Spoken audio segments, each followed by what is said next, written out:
আসসালামু আলাইকুম। আমার চ্যানেলে আপনাদের সকলকে স্বাগত।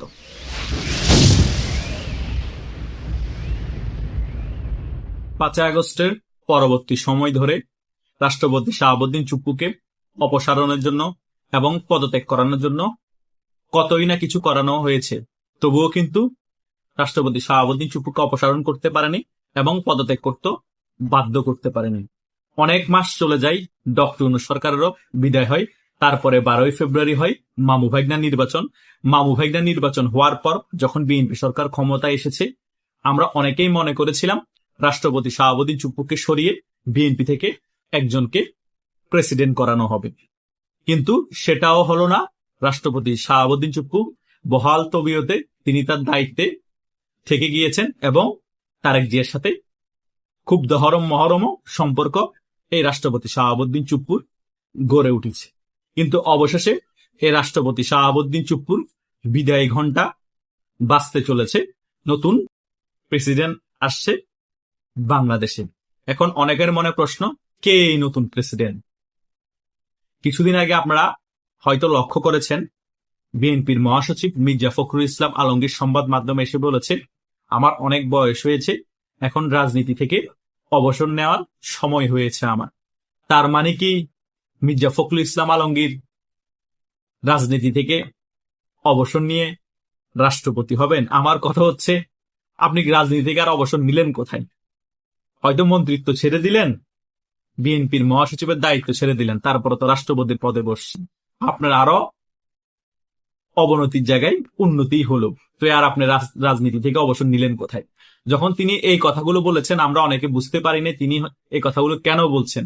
এখন বুঝতে পারছি, তিনি আসলে রাষ্ট্রপতি হওয়ার জন্যই এখন অধীর আগ্রহে বসে আছেন। হয়তোবা কয়েক মাসের মধ্যেই তিনি রাষ্ট্রপতি চেয়ারে বসতে পারে।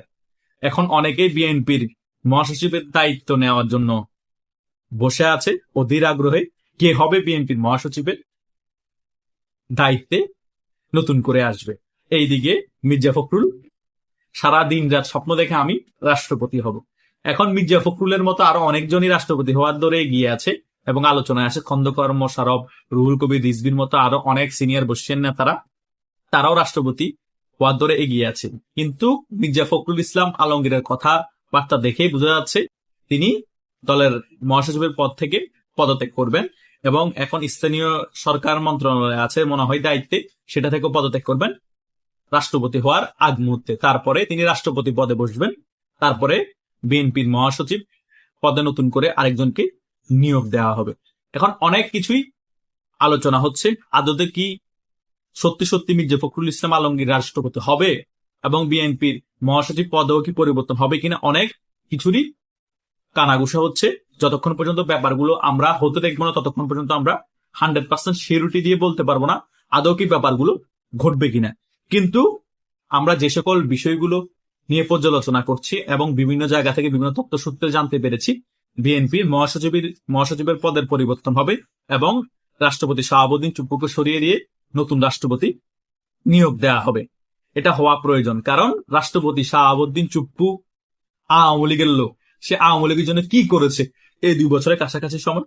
কিছুই করে নাই। অনেকেই বলতে পারে উনি বন্দুকের নলের উপর ছিল, এর উপর ছিল, সের উপর ছিল। ভাই, ওনার রিসেন্টলি বিভিন্ন কার্যকলাপ দেখে, বিভিন্ন বক্তব্য দেখে মনে হয়নি তিনি বন্দুকের নলের উপর থাকলেও তিনি এই ধরনের কথাবার্তা বলতে পারে, কারণ উনি একজন বঙ্গবন্ধুর সৈনিক। উনি এত তাড়াতাড়ি হার মানার লোক না। কথা বুঝতে পেরেছেন? উনি জাস্ট রাষ্ট্রপতির পদে বহাল থাকার জন্য বিএনপির সাথে তেল মারামারি করা শুরু করে দিয়েছে। তবুও কি আর বেশি দিন রাষ্ট্রপতির পদে থাকতে পারবে? কখনোই পারবে না। কিন্তু ইতিহাসে একটা ন্যাক্কারজনক অধ্যায় হিসেবে থাকবে রাষ্ট্রপতি শাহাবুদ্দিন চুপ্পু। এটাই হচ্ছে বাস্তবতা। রাষ্ট্রপতি শাহাবুদ্দিন চুপ্পুকে দিয়ে বিএনপি অনেক কিছুই হাসিল করে নিয়েছে এবং আওয়ামী লীগকে অনেক কিছু মেসেজ দিয়ে দিয়েছে, যেগুলো উনি করতে চান না। রাষ্ট্রপতি পদে থাকলে করতে হবে। তাহলে তুমি রাষ্ট্রপতি পদ থেকে পদত্যাগ করলে কি হতো? 5ই আগস্টের পরবর্তী সময়ের কথা বাদ দিলাম, বিএনপি ক্ষমতা আসার পরবর্তী সময় কিচ্ছু হতো না। জাস্ট উনি একটু আরামায়েশে থাকার জন্য, শেষ বয়সে ভালো থাকার জন্য তিনি রাষ্ট্রপতি পদে বহাল থেকে যান এবং বিএনপি যা যা করতে বলে একজন চাকরের মতো সে সকল কাজগুলো তিনি করেছেন। তিনি মনে করেছেন আমি শেষ বয়স, আওয়ামী লীগ ক্ষমতা আসতে আরো 15-20 বছর লাগবে, এতদিন আমি বাঁচবো কিনা মরবো জানি না, যতদিন বেঁচে আছি অন্তত রাষ্ট্রপতি চেয়ারে থাকি, আরামায় এসে জীবনটা কাটাই, শেষ বয়সে মারা গেলে মারা যাবে, কি আর হবে।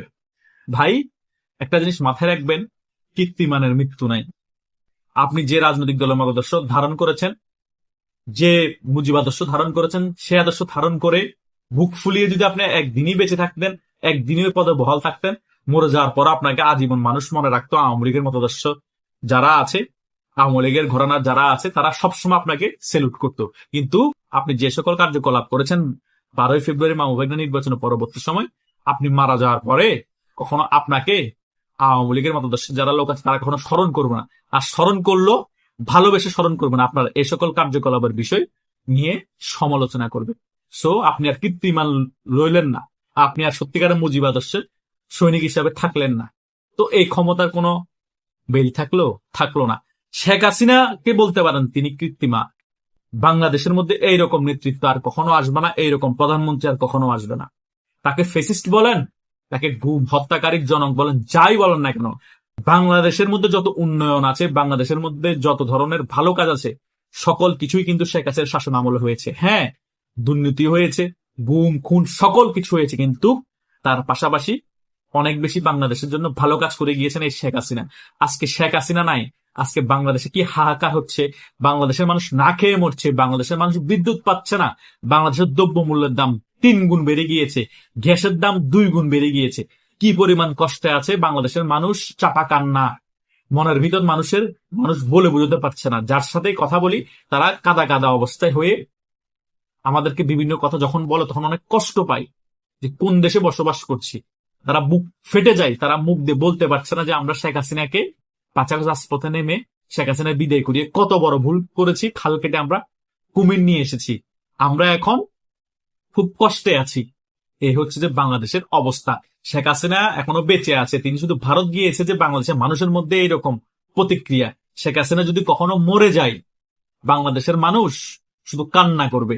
যেভাবে লিবিয়ার প্রেসিডেন্ট গাদ্দাফিকে তার দেশের মানুষই সিস্টেমে সন্ত্রাসী আক্রমণ করে যুদ্ধের মধ্যে মেরে ফেলেছিল পালিয়ে যাওয়ার টাইমে, পরে এখন লিবিয়ার মধ্যে যে এরকম মানুষ কান্নাকাটি করে যে লিবিয়া ধ্বংস হয়ে গিয়েছে, সেম একই রকম অবস্থা হবে বাংলাদেশে, তার থেকেও খারাপ অবস্থা হবে। বাংলাদেশের মানুষ খুব বেশি কান্নাকাটি করবে, কিন্তু শেখ হাসিনার পৃথিবীতে হয়তো বেঁচে থাকবে না। 5 বছর পরে বলেন আর 10 বছর পরে বলেন, কিন্তু শেখ হাসিনার পড়ে যাওয়া সকল কাজকর্ম কিন্তু দৃশ্যমান থাকবে। ওগুলাকে দেখে দেখে আমরা আফসোস করব আর শেখ হাসিনাকে স্মরণ করব। মনীষীরা তো এটাও বলেছেন, জন্মেছিস যখন একটা চিহ্ন রেখে যা। শেখ হাসিনা বাংলাদেশের মধ্যে কিছু উন্নয়নের চিহ্ন রেখে গিয়েছে। উনি মারা যাওয়ার পরও মানুষ এগুলাকে নিয়ে আলোচনা করবে এবং তিনি কীর্তিমান হয়ে থাকবে বাংলাদেশের বুকে। এটাই হচ্ছে বাস্তবতা।